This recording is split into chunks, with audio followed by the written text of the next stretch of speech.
dia 30 de setembro de 1992, foi a última vez que eu estive nesse púlpito dirigindo como pastor da igreja.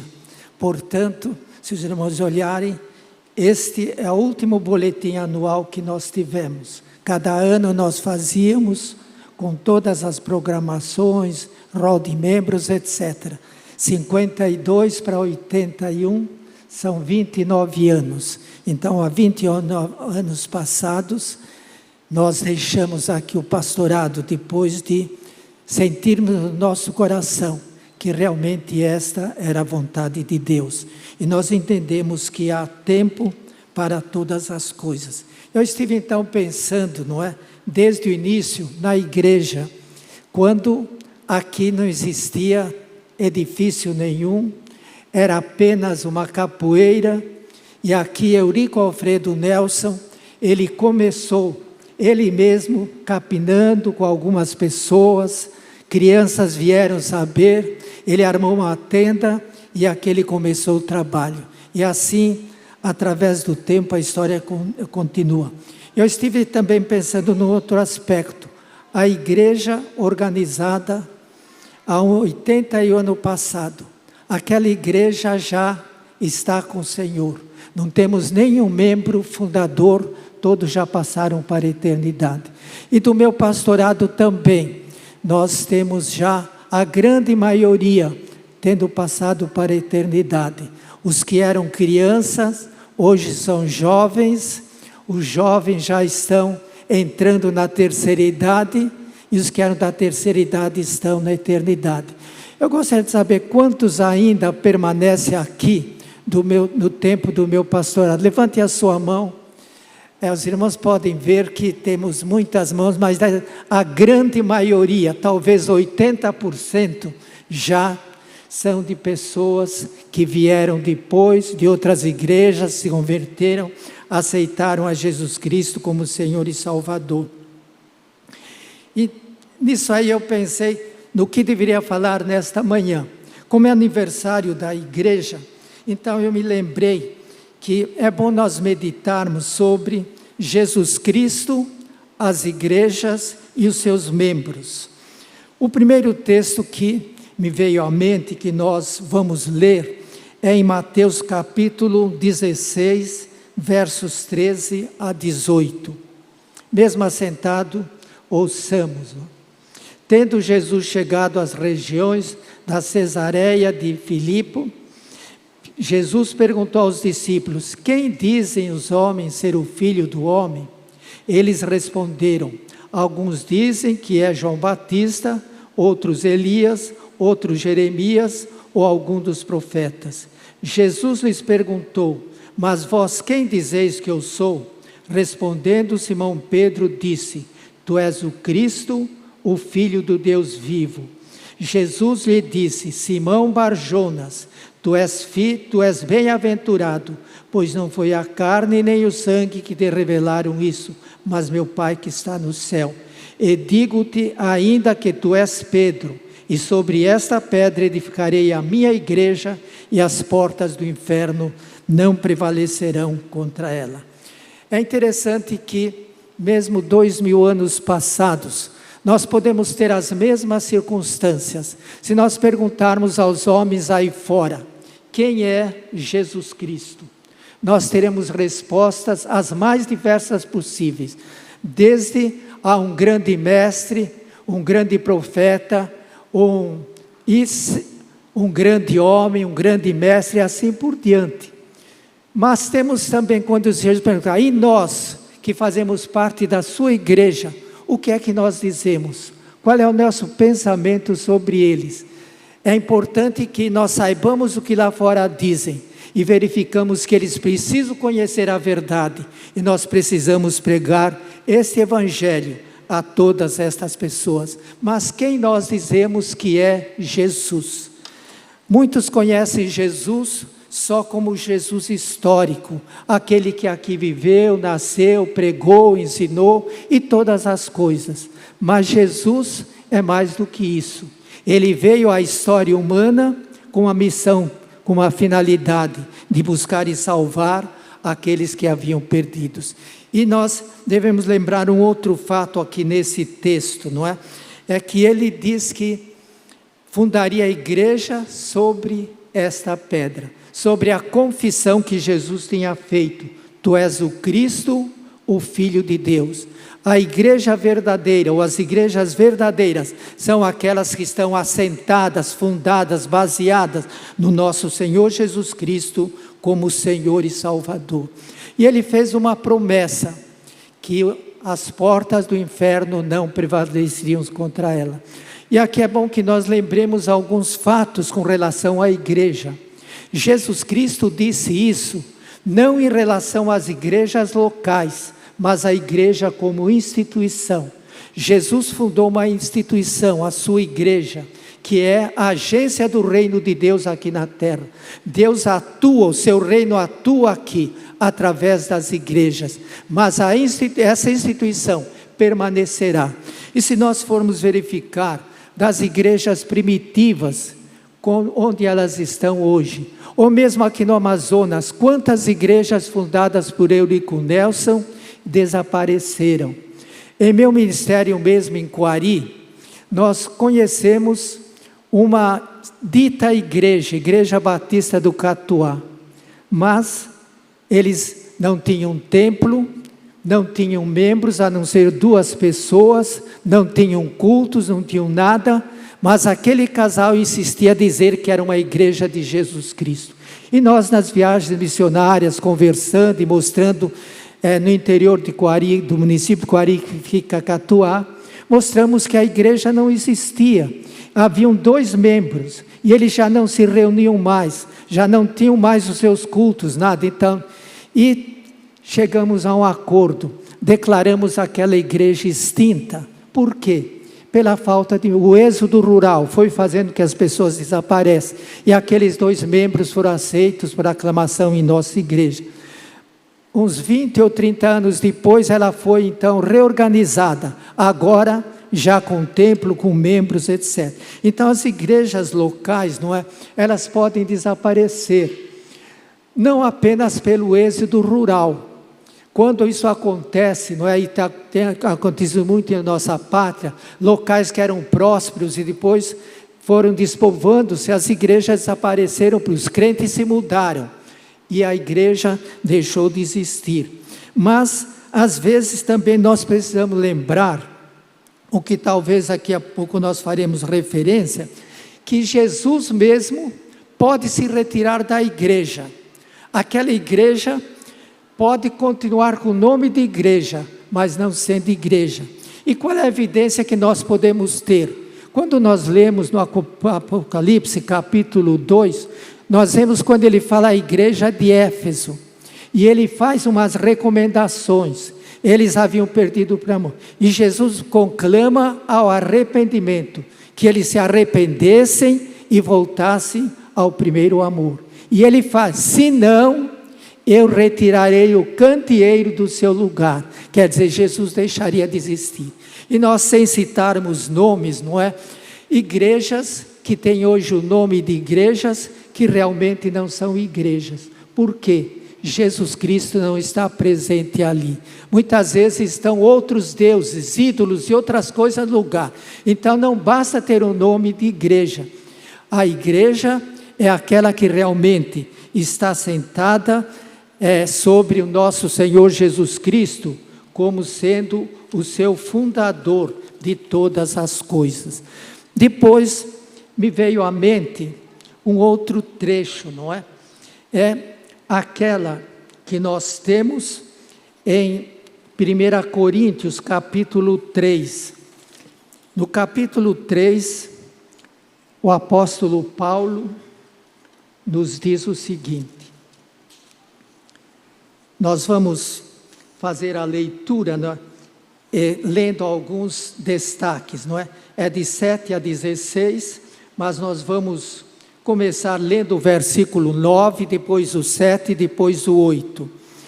O versículo 9 diz isto: porque somos cooperadores de Deus, e dele sois lavoura e edifício. Verso 7: de modo que nem o que planta, nem o que rega são alguma coisa, mas sim o que dá o crescimento. O que planta e o que rega trabalham com o mesmo propósito, e cada um receberá a recompensa do seu trabalho. O apóstolo Paulo estava falando à igreja de Corinto, que estava apresentando divisões ali no seu seio. Uns que eram pelo apóstolo Paulo, outros por Apolo, outros por Pedro, outros por João. E ele então mostra que realmente nós somos todos cooperadores do reino de Deus. A igreja é o edifício, é o rebanho do nosso Senhor Jesus Cristo. Então, Ele é que realmente deve ser louvado e exaltado. Depois no verso 10 e 11, ele diz assim: segundo a graça que que me foi dada, lancei o alicerce como sábio construtor, e outro constrói sobre ele, mas cada um veja como constrói, porque ninguém pode lançar outro alicerce, além do qual já está posto, o qual é Jesus Cristo. Então, cada um de nós tem uma parte na história da própria igreja aqui de Constantinópolis. O primeiro a trabalhar como obreiro aqui foi o Eurico Nelson. Ele não chegou a fundar a igreja, ele manteve aqui um trabalho. Depois pastor Antônio de Oliveira, ao deixar o pastorado da primeira igreja batista de Manaus em 1939, ele então firmou esse trabalho, que era um trabalho que vinha sendo feito como congregação, o trabalho ali da primeira igreja. Ele lançou os fundamentos, começou, e cada um que veio foi acrescentando alguma coisa. No princípio, nosso terreno não era todo esse que temos, era uma parte, comprou-se outra, mais outra, e assim foram agregando e fazendo outras partes. E depois vieram outros, até chegarmos, não é, ao pastor Jorge Max, saiu, voltou, está aqui, ele continua este mesmo trabalho. E depois no versículos de número 16 e 17 nós temos: se a obra de alguém se queimar, esse sofrerá prejuízo, mas será salvo, como alguém que passa pelo fogo. Não sabeis vós que sois o santuário de Deus e que o Espírito Santo de Deus habita em vós? Então, cada um de nós, primeiro começando pelos líderes, pelos pastores, pela diretoria, nós, cada um vamos fazer da nossa parte. Agora, quem avalia é o nosso Deus, Ele sabe, cada um de nós deve fazer. A obra que realmente é edificada sobre Cristo, esta permanece. Agora, a participação da igreja. A igreja, o pastor sem a igreja não pode fazer nada. Cada crente é como uma pequena parte, um tijolo, se fosse feita toda de tijolo. E todos somados formamos a igreja. E ele lembra um fato, que o templo verdadeiro de Deus, esse templo aqui é o edifício material, daqui a pouco faremos referência a isso, mas o verdadeiro templo somos nós. Ele habita em cada um de nós, através do Espírito Santo. E aí a nossa responsabilidade na formação da igreja. A igreja será o reflexo do que eu sou e do que outros têm. Se alguém diz, a igreja está fraca, deve olhar para si. Eu estou sendo fraco, a igreja é isto, eu devo olhar para mim. Então, cada um de nós, e ao lembrar que somos o santuário de Deus, é o apelo, nós ouvimos cantando na preparação, a necessidade da santidade de Deus.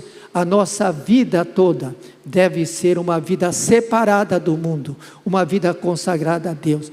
Se nós somos o santuário de Deus, Deus é santo, para que Ele habite em nós, é preciso que nós sejamos santos. E depois, correndo ligeiramente, nós nos fixamos no outro trecho. É o terceiro trecho que nós não vamos ler inteiramente, porque é constituído o capítulo 2 e 3 do livro de Apocalipse. E quando nós lemos estes capítulos, nós aprendemos que Jesus Cristo é realmente o Senhor das igrejas. Por quê? Quando nós lemos, nós verificamos que ele, no capítulo 1, que ele anda no seio das igrejas. Jesus está andando aqui entre nós, está na primeira igreja, memorial, qualquer outra igreja que verdadeiramente dele, Jesus está presente, ele é o Senhor. Quando eu era pastor aqui, eu não era o dono da igreja, não era o Senhor, como o pastor Marcos não é. O nosso Senhor é Jesus. Ele chama os obreiros, e ele primeiro vocaciona, chama, e depois ele determina os locais que devemos estar, e ele fala através do seu obreiro. Quando ele busca a sua palavra, lê a sua palavra, ora, medita, ele recebe de Deus a orientação que realmente deve fazer, e nós podemos notar que ele é o Senhor das igrejas. Mas a igreja não é, como eu disse há pouco, não é o templo, o prédio. A primeira vez que eu preguei na Igreja Batista de Constantinópolis, ainda como seminarista, em 1956, nós não tínhamos esse templo. Era aqui, nessa parte de trás, nós tínhamos um edifício de madeira, um edifício em que tínhamos 4 colunas que Nelson tinha feito, e depois construíram um templo de madeira de 2 andares, e ali eu preguei a primeira vez como pastor.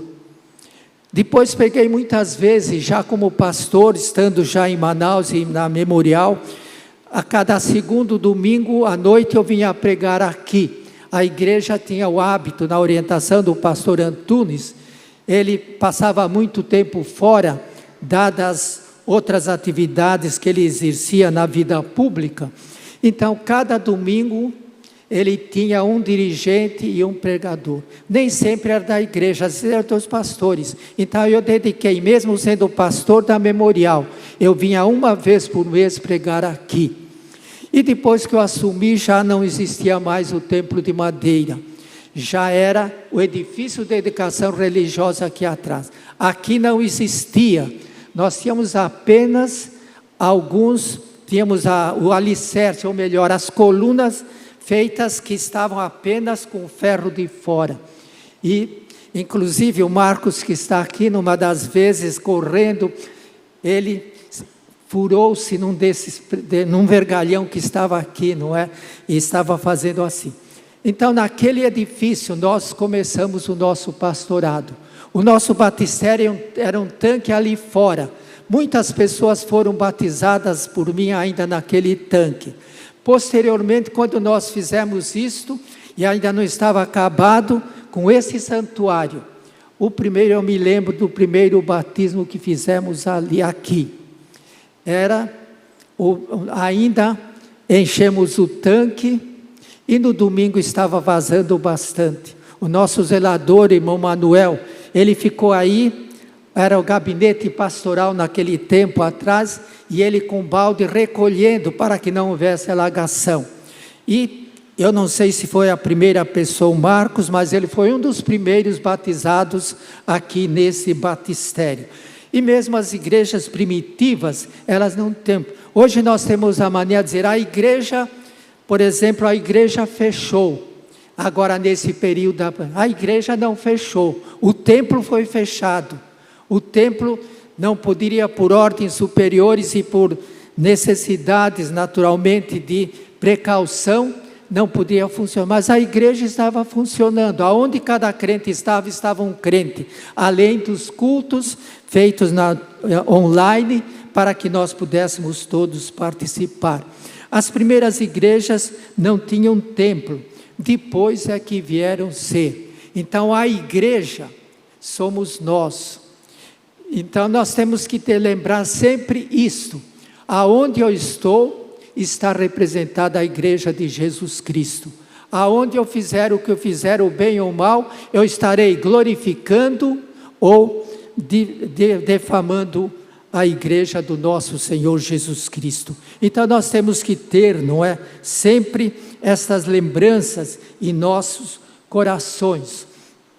E começando a ler, não é, que, aliás, antes de passar adiante, antigamente, não é? As igrejas se reuniam em casas, em locais, e nós podemos hoje mesmo, não é? Quem acompanha a missão Portas Abertas, pode ver que há muitas igrejas que não têm local para reunir-se, por causa da perseguição. Às vezes se reúnem até mesmo em certos bosques, ou em cavernas, ou em algumas casas escondidas, mas a igreja, mesmo sem ter o seu templo, ela então permanece, ela ainda existe.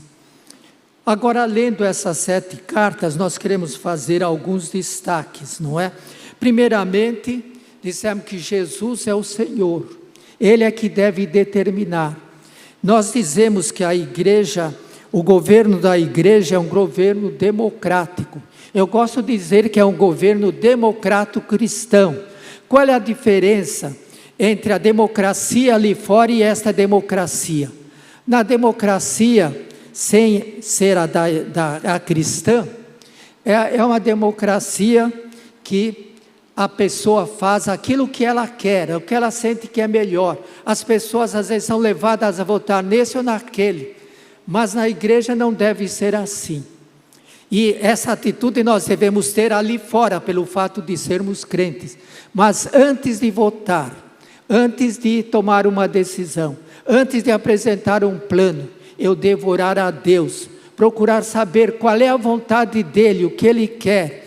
Na eleição da diretoria, quando a igreja se reunir, quando nós formos escolher entre aqueles que se apresentarem, eu não devo olhar, esse é melhor, esse é mais bonito, ou aquele, mas saber o que Deus quer, qual é o local que cada um quer. Então Jesus Cristo é o Senhor, Ele deve ser seguido. Isso deve valer para a nossa vida pessoal. As minhas decisões fora da igreja devem ser determinadas sabendo que Jesus é o Senhor. Se Ele é o Senhor da igreja, eu faço parte da igreja, Ele é o meu Senhor. Então, qualquer atitude, começando no lar, começando na vizinhança, no trabalho, no estudo, em qualquer área, eu devo saber que eu estou representando, eu tenho um Senhor, Ele é que deve determinar. Como Paulo gosta de dizer que ele era escravo de Jesus Cristo, ele pertencia a Jesus. Cada um de nós deve sentir assim. Então, eu não posso pensar como o mundo pensa, eu devo pensar como Jesus quer. Eu devo orar por isso diariamente, saber o que o Senhor quer. Ao me levantar, Senhor, o que queres neste dia? O que eu devo fazer? Quais são as suas... E pedindo naturalmente a sua força e o seu poder para isto. E ao nos deitarmos, ou antes de deitarmos, uma análise, como foi o nosso dia? Será que Jesus foi em todas as minhas ações, Senhor da minha vida, ou não? Então, pedir perdão pelas falhas, pedir que Deus nos abençoe à noite e que Ele nos ajude no outro dia a sermos melhores. Mas um segundo aspecto que nós notamos em Apocalipse, que Jesus não só está Senhor da igreja, mas também Ele está presente. Ele está presente em todos os momentos da igreja. Ele está presente agora. Nós não podemos vê-lo com os nossos olhos materiais, mas nós podemos sentir a sua presença entre nós, falando aos nossos corações, nos orientando, nos dirigindo. Eu, por exemplo, não sei o que cada um está pensando nesse instante, mas eu me lembrei, enquanto eu preparava essa mensagem, de uma história que eu li sobre um pastor. Ele passou muito tempo doente, não podendo ir à igreja numa cama, e ele ali teve um sonho uma noite. Ele sonhou que Deus lhe deu o privilégio em estar em espírito presente na igreja, e dali ele podia ver todos os crentes, todo o culto, mas um privilégio que só Deus tem, é de ler as consciências, os pensamentos da pessoa. E ele naquela experiência, Renato, quando um entrou, ele disse, alguém olhou assim, que roupa cafona. Outro, isso, aquilo. Tudo que pensou-se ali. Outro, hoje vai jogar o meu time, isso, aquilo. Então, tudo isto. Ele narra uma série de fatos, né? Eu apenas estou citando para lembrar que Ele está presente. E Ele sabe o que nós estamos pensando, o que nós fazemos, o que nós agimos, mas também ele mostra que ele acompanha a vida das suas igrejas. Ele sabe como cada igreja, a igreja aqui, a igreja primeira, memorial, a 15 de novembro e assim por diante, ele sabe como cada um age. Mas, particularizando numa igreja, ele anda entre as igrejas e anda na igreja. Agora, a igreja reunida aqui, nem todos estão aqui, mas ele sabe onde cada um está, o motivo por que ele não está presente, e ele sabe o que cada um de nós estamos fazendo e agindo, ele sabe como nós nos comportamos no decorrer da semana, ele sabe todas as coisas. E eu estive lembrando, não é disto, de uma experiência, não sei quantos anos, se 20 ou mais, não é? Uma viagem que nós fizemos para visitar um tio meu, que já era idoso, de quase 90 anos, no interior de Mato Grosso, numa região já bem deserta. E quando nós entramos, ao entrar na cidade, tinha uma placa: você está sendo filmado. Era difícil entender, num lugar tão de alguém. E nós temos esse aviso em muitos lugares. O que isso chama a atenção? É que nós devemos saber como nos comportar. As imagens estão sendo gravadas. E aquilo que se nós fizermos de errado, poderá ser então revelado. Até poderá servir às vezes para inocentar. E podemos lembrar que nós estamos sendo filmados por Jesus Cristo. Ele anda aqui. E Ele vai gravando tudo na nossa mente. Nós podemos lembrar depois de tudo. Tudo que nós fazemos, tudo. Então, mostra que diante dos olhos de Deus, para que nós possamos corresponder, nós temos que buscar esta vida que Ele deseja.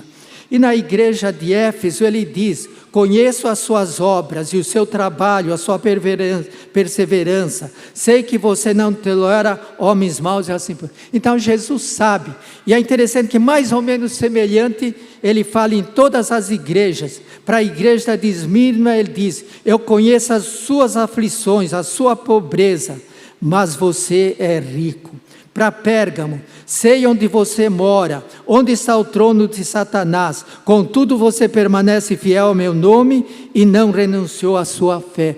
Ele sabe tudo, e ele sabe as razões, porque as coisas acontecem, e ele vai entendendo tudo. Para a igreja de Tiatira: conheço as tuas obras, o seu amor, a sua fé, o seu serviço, a sua perseverança, que está fazendo mais agora do que no princípio. Para Sardes: conheço as suas obras, você tem fama de estar vivo, mas está morta.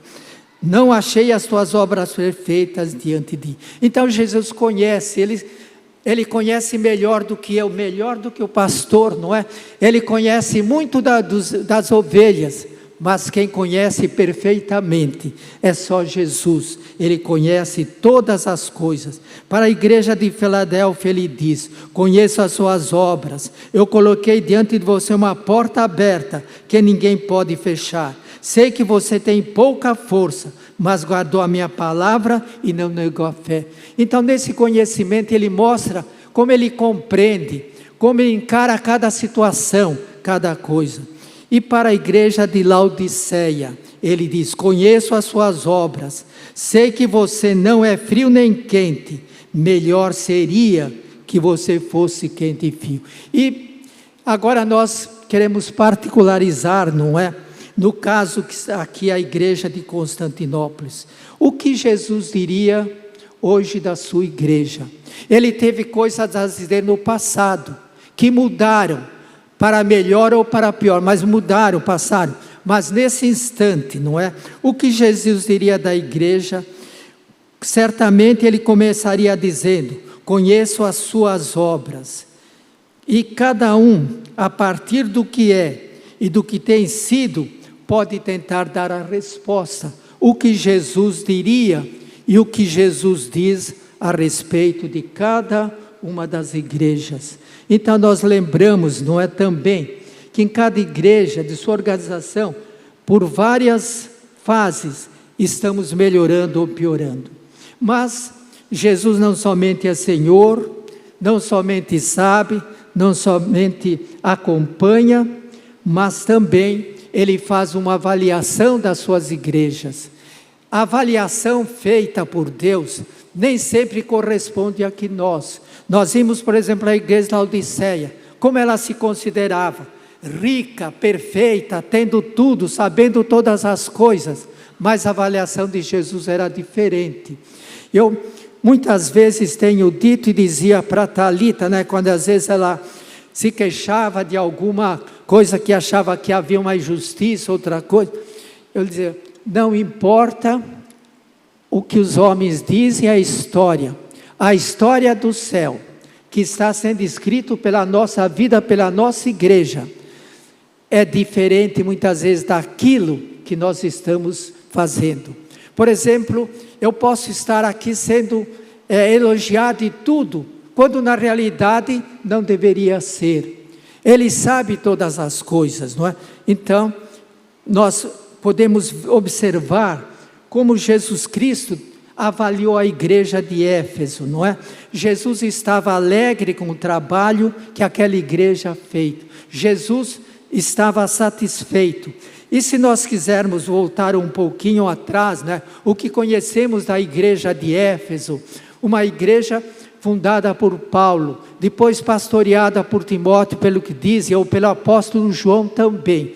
Uma igreja que foi forte, vibrante, uma igreja em que Paulo dedicou talvez maior tempo de toda a sua vida, 3 anos seguidos permanentes, e a ponto de Lucas dizer que através da pregação de Paulo em Éfeso, o evangelho disseminou-se por outros locais. E nós temos igrejas que surgem, que são fundadas, inclusive que Paulo faz referência através de suas cartas, que surgiram daqueles que saíram pregando ali o evangelho. Mas, com o passar do ano, aquela igreja vibrante, aquela igreja tão calorosa, ela foi esfriando na sua fé, ela foi perdendo aquele seu ânimo, e Jesus Cristo sentia tristeza por esse fato, e ele diz, mas eu tenho contra ti, que perdeste o teu primeiro amor. Aquele ânimo, aquele entusiasmo, aquele fervor havia desaparecido, uma igreja que estava esfriando, e Jesus, então, na sua avaliação, ele exorta a igreja a se arrepender, reconhecer aquele seu erro, afastar-se e voltar àquele primeiro amor, aquela mesma dedicação, a mesma consagração, o mesmo entusiasmo em servir ao Senhor. E ele faz uma advertência, não é? Ele diz, por exemplo, no versículo de número 5 do capítulo 2, lembra-te, pois, de onde caíste, arrepende-te e volta às obras que praticavas no princípio. Se não te arrependeres, logo virei contra ti, e tirarei o teu candelabro do seu lugar. Isso aconteceu anos mais tarde, não sabemos quando, não é? Então há essa ameaça. É por isso que nós dissemos que há igrejas, por exemplo, igrejas que se consideram grandes, como a igreja católica. Mas será que Deus está presente? Pode ter o nome de igreja, mas não sendo igreja. A igreja pode fazer com que Jesus vá se afastando dela, pouco a pouco. Depois a igreja de Pérgamo, ele diz assim, elogia a fidelidade da igreja, mesmo diante das perseguições. Eles sofreram tudo, resignação, eles estavam prontos a permanecer servindo ao Senhor. Mas no seio da igreja, ele encontrou pessoas que não estavam vivendo conforme a sua vontade, que estavam se apegando aos ensinos de Balaão, ou mesmo aos nicolaítas, e eles voltam ao arrependimento. Eles estavam se desviando por outros caminhos, apesar da fidelidade que tinham de permanecer firmes, sofrerem perseguição, mas tinham que consertar aquilo. A igreja de Tiatira, ele elogia a fidelidade, não é? Ele elogia a fidelidade e o progresso nas suas obras. E ele acha que as obras do presente estavam melhores do que a do próprio passado. E ele então, mas ele tinha também uma coisa a fazer. Apesar do progresso, apesar da igreja estar bem, merecer, mas Jesus a repreende por um fato grave. Ela tolerava no seu seio uma figura que é apresentada como Jezabel. Que Jezabel estava ensinando caminhos errados, pervertendo. E ele diz que ele repreendeu muitas vezes, mas não quis se arrepender. Então, o fato de Jesus repreender aquela igreja serviria para outros, porque ele sonda os corações, ele vê todas as coisas. A igreja de Sardes, ele reconhece a fidelidade dos poucos, a grande maioria estava sendo infiel, mas ele vê que no seio daquela igreja havia pessoas fiéis a Deus, que estavam atentos ao seu trabalho. E aquela igreja tinha a fama de que estava viva. Ela achava que era uma igreja viva, podia estar com seus cultos frequentes, mas da perspectiva divina é uma igreja que estava morta, uma igreja que já estava em fase de extinção. E ele então manda, não é, que eles se arrependam e voltem. A igreja de Laodiceia é a única igreja em que Jesus não faz elogio. Todas as outras igrejas ele tem um motivo de elogio, mas a igreja de Laodiceia ele não tem. E é interessante quando nós lemos, não é, em Apocalipse capítulo 4, a partir do versículo 14, não é, ele diz assim, no verso 15: conheço as tuas obras e sei que não és frio nem quente, antes fosse frio e quente. E ele diz que eles se julgavam orgulhosos, tinham tudo, todas as coisas. Aparentemente era uma igreja boa, quem entrasse lá via, tinha muita coisa a exaltar. Mas Jesus via que nada daquilo, não era nem quente, nem fria, era morna. E nós sabemos que água morna, especialmente, né, como uso para a saúde, às vezes para o vômito, outras coisas é usado. E ele disse que por serem mornos, ele estaria para lançá-los fora daquela situação. E Jesus revela um fato. Alguém pode pensar, será que Jesus pode estar fora da igreja? Mas como vimos pelas cartas, ele pode ir afastando, repreende, orienta, vai dizendo, mas chega um ponto que ele já está do lado de fora. E ele diz então no versículo primeiro no verso 19: eu repreendo e castigo a todos quantos amo, se pois zeloso. Então, apesar de ele já estar de fora, mas ele ainda apela, e ele diz: eis que estou à porta e bato, se alguém ouvir a minha voz e abrir a porta, entrarei, cearei com ele e ele comigo. Nós temos usado esse versículo muitas vezes como versículo evangelístico. De fato, nós podemos fazer esta aplicação. Mas a aplicação primeira era para a igreja de Laodiceia. Jesus já não tinha mais lugar ali. Ele já estava de fora, batendo, alertando, tentando fazer com que a igreja voltasse novamente aos caminhos do Senhor, que procurasse realmente andar como Ele queria. Era necessário, não é, que elas voltassem. E duas igrejas que só receberam elogios e incentivos. As outras tiveram repreensão, ou elogio e repreensão. Laodiceia, apenas repreensão. E as duas igrejas que receberam só elogios e incentivos foram a igreja de Esmirna e a igreja de Filadélfia.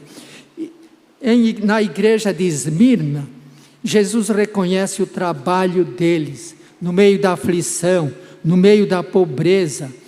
E Jesus incentiva para que não tenha medo e permaneça daquela maneira. Apesar de se julgar pobre, mas ela era rica, Jesus estava presente e ela tinha pouca força, mas devia continuar. E Jesus incentiva que eles permanecessem fiéis até o ponto de morrer. Muitas vezes a pessoa aplica errado, é ser fiel até a morte.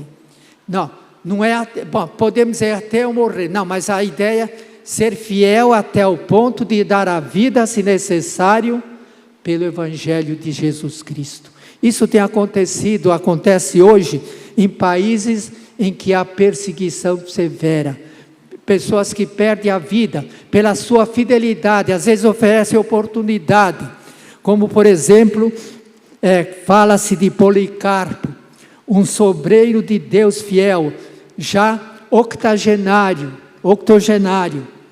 e oferecer a oportunidade, que ele poderia ser salvo, que bastava ele dizer, eu nego o nome de Jesus Cristo, em vez de dizer, Curios Cristo, Jesus é o Senhor, bastaria ele dizer, Curios César, era só dizer isso, mas ele foi fiel até o ponto de morrer. Ele diz, se Deus ou Jesus foi fiel para comigo durante todos esses longos anos, como é que eu posso negá-lo? Não posso de maneira nenhuma. E é nesse ponto que Jesus diz à igreja de Esmirna, fosse fiel até o ponto de dar a vida. É certo que nós temos que ser fiéis durante toda a vida, mas a ênfase deve ser até o ponto de morrer. E a igreja de Filadélfia, Jesus reconhece que era uma igreja que tinha pouca força, não era uma igreja que tinha muitos recursos, mas era uma igreja fiel. Nós podíamos pensar aqui mesmo em Constantinópolis, não é? No começo ela não tinha força, não tinha poder. No princípio era constituído apenas de pessoas até muitas pessoas analfabetas. Como o pastor Antunes gostava de dizer, eram peixeiros, não é? E que viviam vendendo peixes por aí. Nós ainda encontramos alguns deles assim, mas depois se desenvolveram. A igreja teve recursos, mesmo na construção desse templo, a igreja ainda não tinha o recurso, mas Deus mostrou o seu poder, sem nós pedirmos empréstimos, sem termos auxílio de fora, a igreja foi lutando. Eu me lembro numa certa ocasião, duas delas, numa das assembleias, um dos diáconos propôs que nós cortássemos o plano cooperativo e as ajudas externas, até que o templo fosse concluído. Mas, eu discordando, eu mostrei, e a igreja votou que nós permanecêssemos, contribuindo para todos os fins, ainda que estivéssemos construindo. E a outra ocasião foi quando nós não tínhamos mais recursos para prosseguir a obra. Então, a reunida diretoria, a diretoria teve um conselho, vamos parar a obra, e depois que reunirmos mais recursos, nós vamos construir. Mas eu senti que não devíamos parar, e eu fiz um desafio à igreja, primeiro à diretoria, se dentro de uma semana nós não tivéssemos recursos para continuar, nós pararíamos.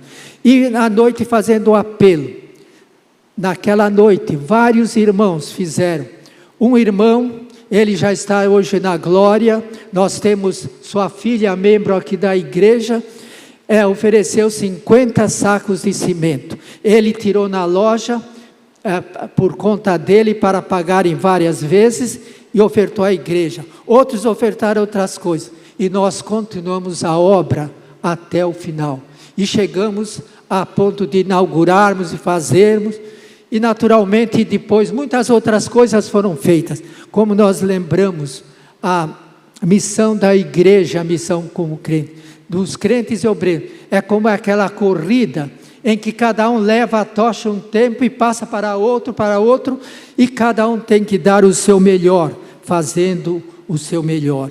Então a igreja de Laodiceia, ou melhor, a igreja de Filadélfia, Jesus reconheceu que tinha pouca força, mas Jesus também reconheceu que ela, apesar daquilo, ela guardou a sua palavra e não negou, e Jesus promete fortalecê-la. E vem então a pergunta final, não é? Se Jesus escrevesse hoje a Igreja Batista de Constantinópolis, ele teria só elogios, ou ele teria elogios e repreensão, ou ele teria repreensão? A resposta cabe a cada um de nós, a cada membro, porque a igreja somos nós. Eu não gosto quando às vezes alguém diz assim: boa noite, igreja, porque eu sou a igreja, então eu estou cumprimentando, não é? E é um hábito muito comum entre nós. A pessoa assume, boa noite, igreja. Então deve ser boa noite, irmãos, ou boa noite, irmãos desta igreja, boa noite, visitantes desta igreja, e assim por diante, não é? Então cada um de nós, a igreja somos nós. Aí nós deve haver aquele espírito, não é? Primeiro, de dedicação total ao Senhor, porque Ele é o Senhor das nossas vidas. E depois, a dedicação à própria igreja. A avaliação de Jesus envolve a igreja como pessoas em particularmente. Como ele diz, eu tenho no meio isto ou aquilo. Ele avalia a igreja como um todo, mas avalia também a cada um de nós que a compomos. O que precisamos fazer, não é? Nesse edifício, por exemplo, não é? Podemos notar, está tudo bem, mas pode aparecer um problema ali, um problema de eletricidade, então temos que consertar aquilo. E assim, se eu sentir que algo na minha vida não está realmente como deveria ser, então eu devo consultar, ou devo fazer isso. E concluindo, não é? Eu apenas coloquei algumas. O Senhor das igrejas é Jesus Cristo. Isso envolve dois aspectos: a obediência completa ao Senhor, como dissemos há pouco, e segundo, o valor que a igreja deve ter em nossas vidas. Hoje nós estamos numa época em que muitos desvalorizam a igreja, até uma expressão de desigrejados, não é? Pessoas que não têm igreja. Mesmo nós temos encontrado, não é? Entre a amiga da Ana, que ali foi passar a almoçada, e eu perguntei então para ela, se ela era crente, sua família. Ele disse, a minha família não, mas eu já estive, eu já frequentei, hoje. Então, nós mostramos, não é? Naturalmente ela era de uma outra igreja, eu dei ao livro doutrinamento falando. Então, muitos que abandonam e não querem saber, ou mesmo aqueles são membros, mas qualquer coisa é mais importante que a igreja. Eu me lembro nos tempos que eu me converti, faz muito tempo, não é? Há 70 anos passados, não é? Que eu me converti com 17 anos, não é? E, nossa, os cultos, domingo de manhã, domingo à noite, era todos os crentes presentes. Quarta-feira, da mesma maneira. Então, a igreja sempre estava, nós valorizávamos a igreja, estávamos sempre presentes em todos os cultos. Hoje é comum ir a um culto da manhã ou um culto da noite, raramente ao culto de quarta-feira. Isso é a observação geral que nós temos feito em todas as partes que nós temos andado. Mas, se eu sou membro de uma igreja, eu faço parte de uma igreja, eu devo valorizá-la. Primeiro, pela minha vida de obediência a Deus. Aonde eu andar, o nome de Cristo deve ser glorificado. E depois, a minha consideração para a igreja. A igreja não é minha, não era do pastor Antunes, não é do pastor Jorge Max, ela é do Senhor. Nós fomos e Ele é aquele que está à frente, constituindo o rebanho. E a nossa responsabilidade é total para... Não é só o pastor que deve estar presente em todos os cultos, a não ser por motivos de força maior, às vezes de saúde, de viagem, de outras coisas, não é? Mas se eu estou bem de saúde, se não há um problema que me impeça de segunda ordem, eu devo estar presente. Este culto coletivo ao nosso Deus nos anima, nos fortalece, nos faz crescer e traz também a advertência o que em nossa vida está errado, para que nós possamos corrigir completamente aquilo. Então, reavaliamos como nós temos considerado a igreja do Senhor. E segundo, a perenidade da igreja de Jesus Cristo como instituição. A igreja de Cristo como instituição permanecerá. E eu lembro aqui, antes de terminarmos, não é? É de que há uma expressão que não é correta. O dizer, a igreja brasileira, a igreja evangélica brasileira, a igreja nacional. A igreja é local.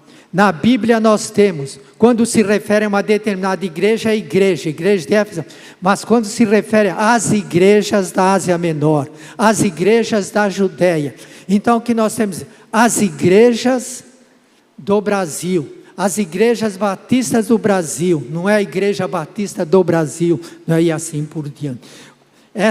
A instituição permanecerá. E nós permaneceremos à medida da nossa fidelidade a Deus. Que Deus então nos abençoe. E eu lembro, terminando, Mateus capítulo 28, versículo 20, em que Jesus promete estar conosco até a consumação dos séculos. Jesus estará com a sua igreja até o final dos tempos. Então ele está presente aqui, estará presente em momento, ele não está ausente. E ele está presente em nós, através do Espírito Santo.